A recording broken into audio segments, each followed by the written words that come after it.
We are, because we're focusing on dynamic patterning right now, and we're learning how to use attractor points and operators, we are just going to work in top view. So to make it easy on you guys, just maximize your top view screen over here. And you don't really need to have very much available to you to get the idea.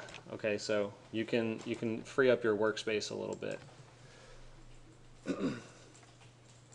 So the first thing we're going to look at here is creating a pattern that fades, right? So we're going to have at one corner of a pattern, it'll be large squares, and then as it moves toward the other side of the pattern, it'll be small squares. And so you think about how that's done in terms of the information. We learned a little bit about understanding vectors and how it reads from a center point to all the points in a cloud of points. So what we're going to do is use that data to remap by scaling a geometry. And it's actually remarkably simple when we do this first one, so you'll see. But to get going, we're going to start off with, under vector and grid, we'll do a square grid.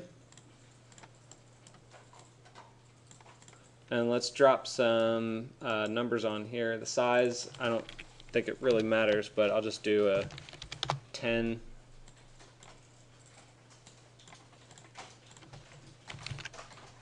And the count can be anywhere from 0 to 10 as well, or 1 to 10. I'll leave it at 10 by 10 for now. That should be fine. So the geometry that we're going to use, and we're doing this very simplistically at first, right? So when we look at the grid, the geometry that we have available to us, we have cells, which are surfaces, or you can deconstruct them into all of the constituent parts, and you have points. So I don't want to get too far into breaking things apart in this one. I just want to understand the subject of scaling geometry dynamically. So I'm just going to drop some geometry right on the point.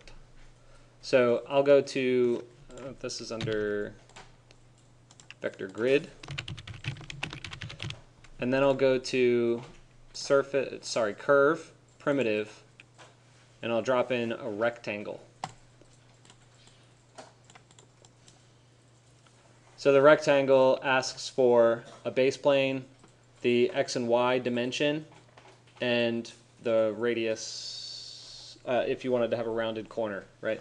But we don't need to worry about that because we're just doing simple geometry for an exploratory purpose. But in order to drop our rectangles on every single point, right, at all intersection locations, we really just drag the points into the P, and it puts a rectangle on every single intersection.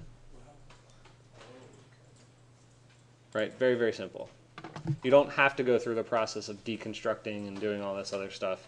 You can use the raw data. So we had surfaces and points, just use it. The other thing we want to do here, because we have 121 coming out in groups of 11, we want to flatten this list so that we're not reading all this information in groups, because it'll compound the data later down the road and also make it incorrect. So we flatten it, and then we've just got 121 coming in a straight list.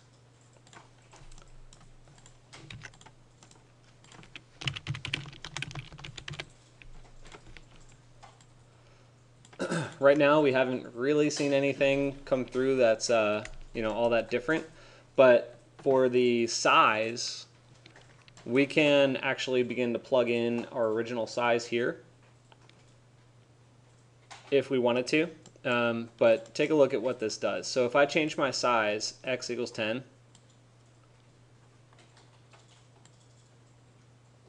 and y equals 10, it basically mimics the size. Actually, I might not be doing that right.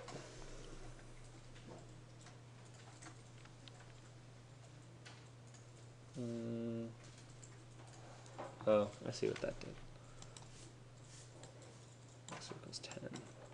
So we're pulling to the right.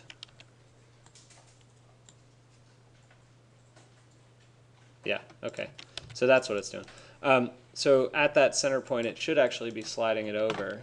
So let's take a look at what exactly that is when I make it this size. So if it gets like this and the scale of your rectangle actually looks like the grid itself and you can't quite tell what's what, the best thing to do is use your list item, right? Because list item is something you're familiar with. You can isolate one object and just look at it.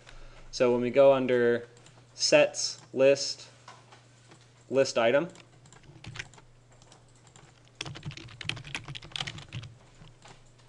all you have to do is plug the list of rectangles in and tell it that you want item number 0. And there it is. So it's sized appropriately.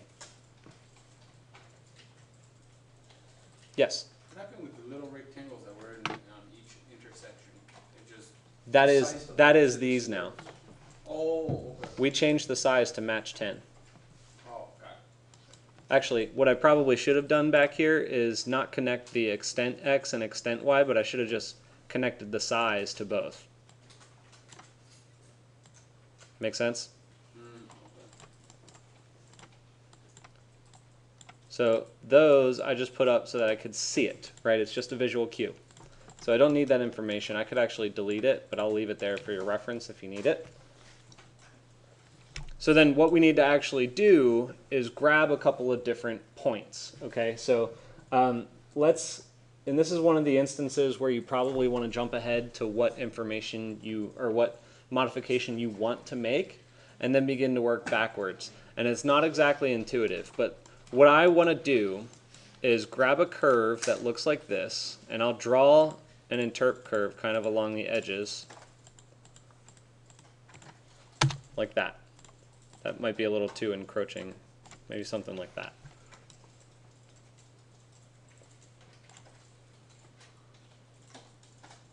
And you could actually turn your square grid off. You don't need to see that.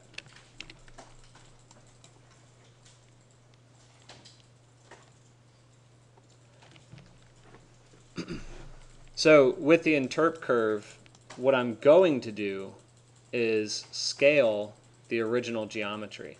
So if you recall, scale is up in the transform tab under affine.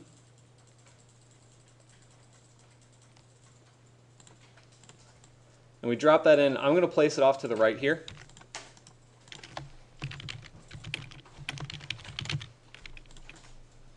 And let's take a look at what it's asking for. It asks for the geometry that it's going to scale. And that part's pretty simple. It's just the rectangles from the original rectangle, I guess the original geometry. We plug that in, and that's what it's trying to do right now. And we'll change that, but right now it's trying to scale the entire grid based on its origin. So instead of scaling from the origin, we override the center point, and we're going to establish that to be the center point of each of those respective units, which coincidentally is right here. Well, actually, is it?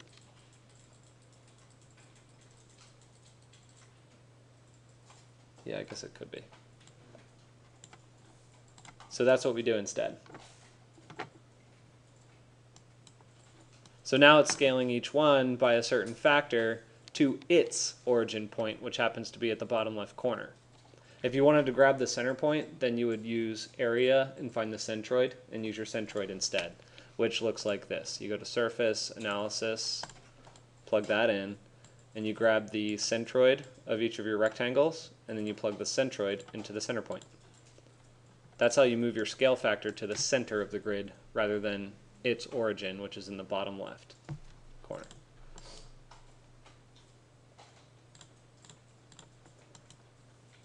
So I don't want to see all those. So here's what we need to do. Working backwards, we need to modify the scale factor to be proportional to its distance from any point on that curve. Okay, so because I'm using a curve, this curve right here, I need to subdivide it into points. And this is the non-intuitive part.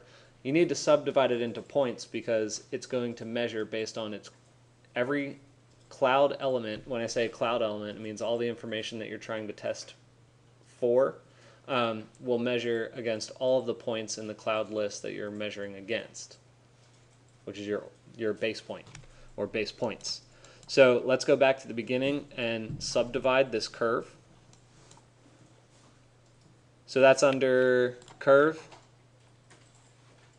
Well, we're at 10 minutes here. I think what I'm going to do is make sure that you guys are all here, and then we'll push forward to the actual subdivision and setting up the closest point. Are there any questions at this point? Can you make it larger? Yes, I'll make it larger for you.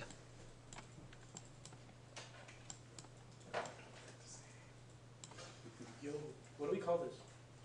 We can call this attractors and operators, something like that. That's what I call it. Or attractor points.